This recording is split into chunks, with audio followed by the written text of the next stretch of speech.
You may not realize it, but there's a scary link between narcissistic abuse and poor hygiene.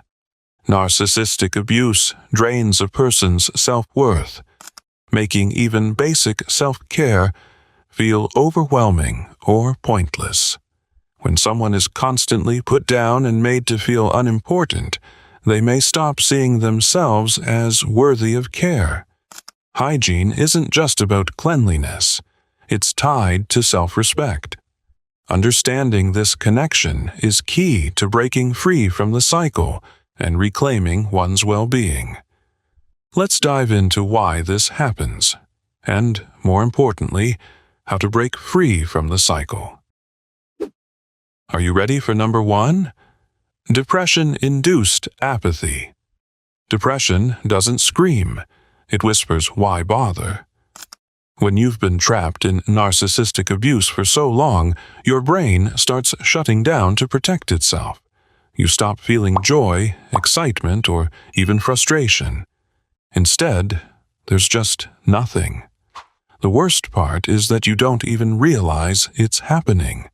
One day, skipping a shower turns into 3, then a week, and soon, self-care feels like an impossible task. Dr. Edward Hallowell, a psychiatrist and author, describes depression as a thief that steals your energy and interest in life. That's exactly what emotional abuse does. It takes away your ability to care about yourself. And when someone tells you, "Just get up and do it," they don't understand that depression isn't a choice. The truth is, even small acts of self-care like washing your face or changing your clothes can remind you that you matter. Healing starts with tiny steps, even when your mind tries to convince you otherwise. Let's talk about number 2. Chronic fatigue from hypervigilance. Your brain wasn't designed to live in a war zone, but that's exactly what hypervigilance turns it into. When you're around a narcissist, you never know when the next explosion will happen. You're always watching for subtle changes in their tone, body language, or mood shifts. This state of constant alertness is called hypervigilance, and it's exhausting. Dr. Bessel van der Kolk, author of The Body Keeps the Score, explains that trauma rewires your nervous system. It keeps you stuck in fight-or-flight mode even when there's no immediate danger. And when your brain is that overworked, you barely have the energy to do the basics, let alone keep up with hygiene. Brushing your teeth feels unnecessary. You keep pushing your showering time tomorrow after tomorrow. Your mind is too busy scanning for threats to focus on something as small as self-care. The problem is, this kind of exhaustion doesn't just go away with rest. Your body is running on empty because it never truly powers down. Even in safe moments, your nervous system is still bracing for impact. Dr. Peter Levine, a trauma expert, calls this a stuck stress response in his book, Waking the Tiger. Your body and mind are so used to chaos that they don't know how to relax, making even simple tasks feel impossible. Your brain is prioritizing survival, not self-care. But here's the truth. Taking care of yourself isn't just about hygiene. It's about reclaiming control. Let's move on to number 3. Cognitive fog. Have you ever walked into a room and forgot why you were there? Now, imagine that, but with your entire life. That's what cognitive fog from narcissistic abuse feels like. When someone constantly gaslights you by twisting reality, making you doubt yourself, and rewriting history, your brain struggles to keep up. Over time, this mental exhaustion makes even basic tasks, like showering or brushing your teeth, slip through the cracks. Days blur together, and suddenly, self-care feels like a puzzle you can't solve. Dr. Carol McBride, author of Will I Ever Be Good Enough?, explains that narcissistic abuse creates a state of chronic confusion. It makes victims second-guess even simple decisions. That's why remembering to shower or do laundry feels oddly complicated. You've been trained to doubt your thoughts. And when your mind is this scrambled, hygiene takes a back seat, not because you don't care, but because your brain is too busy trying to survive. The key to breaking free is reestablishing routine. Even if it's as small as setting a reminder to wash your face, it's a step toward regaining control, one clear thought at a time. Now, let's continue to number 4, dissociation. Dissociation is like watching your life from the outside, but you're too numb to step back in. When you're stuck in narcissistic abuse, your mind protects you by shutting down. Dr. Marlene Steinberg, psychiatrist and author of The Stranger in the Mirror, explains that dissociation is the brain's way of escaping unbearable stress. Instead of processing pain, you mentally disconnect, floating through life like a spectator. And when you're that detached, basic self-care becomes an afterthought. You might stare at the shower but never step in, or pick up a toothbrush only to forget why. The tricky part is that dissociation isn't always obvious. You might go through the motions of daily life without actually being there. You're not neglecting yourself on purpose. Your mind is simply elsewhere, trying to shield you from pain. But breaking free starts with small, grounding habits. Even something as simple as feeling water on your hands or brushing your hair can bring you back to the present. It's a reminder that you exist, your needs matter, and step by step, you can reclaim your reality. You shouldn't miss number 5. Negative self-image. When someone constantly criticizes you about your looks, your worth, and your very existence, you start believing them. Dr. Matthew McKay, psychologist and co-author of Self-Esteem, explains that repeated emotional abuse rewires your brain, making negative self-talk the default. If you've been told you're ugly, worthless, or unlovable enough times, you start seeing yourself that way. And when you don't see any value in yourself, self-care stops feeling necessary. Why bother brushing your hair if you think you look awful anyway? Why shower if you feel like no one cares? It's not just low self-esteem, it's self-neglect fueled by emotional wounds. But here's the truth. You do matter, even if your mind tries to convince you otherwise. Healing starts with small acts of defiance. Look in the mirror and remind yourself that you are not what they made you believe. Are you still up for number 6? Skin issues. When you're stuck in narcissistic abuse, stress takes over your body, and one of the first places it shows up is your skin. Dr. Ted Grossbart, psychologist and author of Skin Deep, explains that emotional distress weakens the immune system. It makes your skin more prone to acne, rashes, and even infections.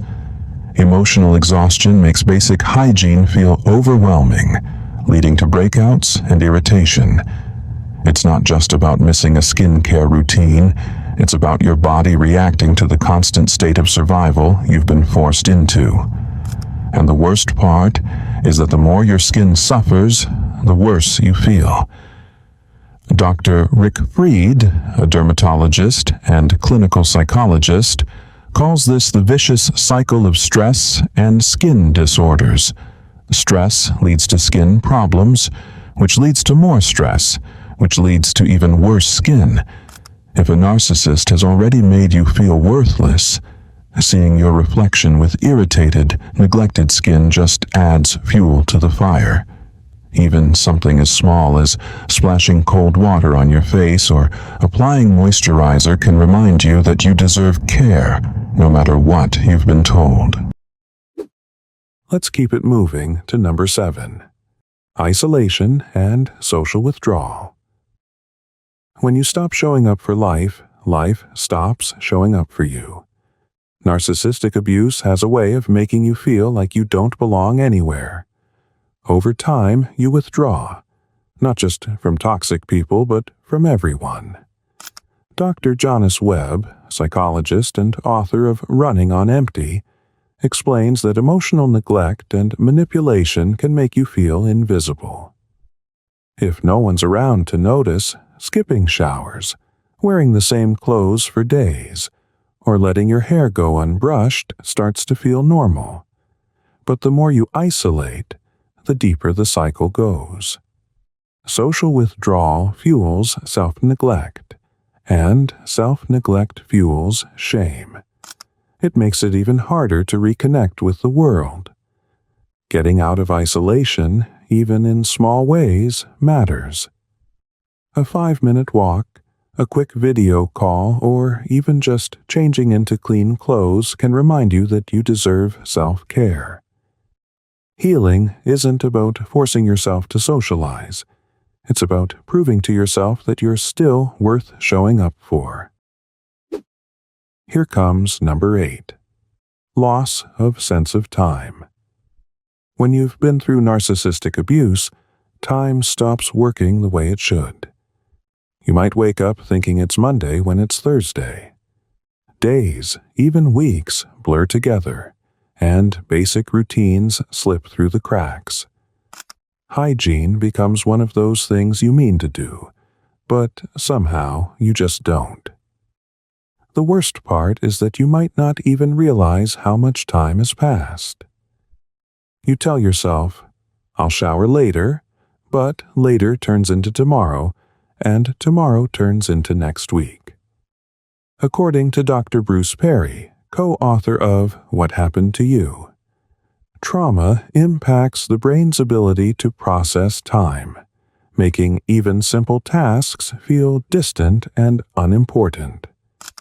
The best way to break this cycle is through small, structured habits. Even setting a self-care alarm can remind you that you deserve care, no matter what your mind says. Moving on to number 9. Loss of personal boundaries. When a narcissist dictates every part of your life, even basic self-care starts to feel like it's not yours to manage. Dr. Lindsay C. Gibson, author of Adult Children of Emotionally Immature Parents, explains that long-term emotional abuse can make victims feel like they have no right to personal boundaries. You start to internalize the idea that your needs aren't important unless they serve the narcissist's expectations. Over time, this conditioning leaves you disconnected from your self-care. Maybe you were criticized for how you dressed, mocked for taking too long to get ready, or even shamed for wasting time on hygiene. Eventually, you stop trying because it doesn't feel like your choice anymore. It feels like another battle you don't have the energy to fight. Dr. Ramani Durvasula, a psychologist specializing in narcissistic abuse, warns that when your boundaries have been violated for so long, you might not even recognize where they should be. Reclaiming control means caring for yourself because it's your right, not for anyone's approval. Finally, we're down to number 10. Hygiene as a luxury. You can't pour from an empty cup, but narcissists will still expect you to try. When you're trapped in a cycle of narcissistic abuse, your needs always take a back seat. You spend so much time catering to their demands, moods, and expectations that self-care starts to feel like a selfish luxury. Maybe you skip showers because you're too busy fixing their problems. Maybe you stop buying things for yourself because they make you feel guilty for wasting money. Over time, you internalize the idea that your well-being doesn't matter. The more you neglect yourself, the easier it is for them to control you. When you're running on empty, You don't have the strength to set boundaries or demand better treatment. But self-care isn't indulgence. It's survival. Taking care of yourself is a quiet act of rebellion against their control. It's proof that you still exist outside of them. And that's something they never wanted you to realize.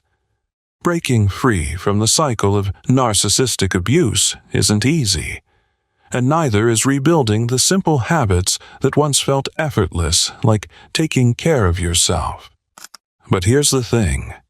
You deserve to feel good, to feel clean, and to feel like you again. It's not about forcing yourself to snap out of it overnight. It's about taking small steps, even when they feel pointless at first. If you've been struggling, be kind to yourself. Healing takes time, but every step you take is a step toward reclaiming your life.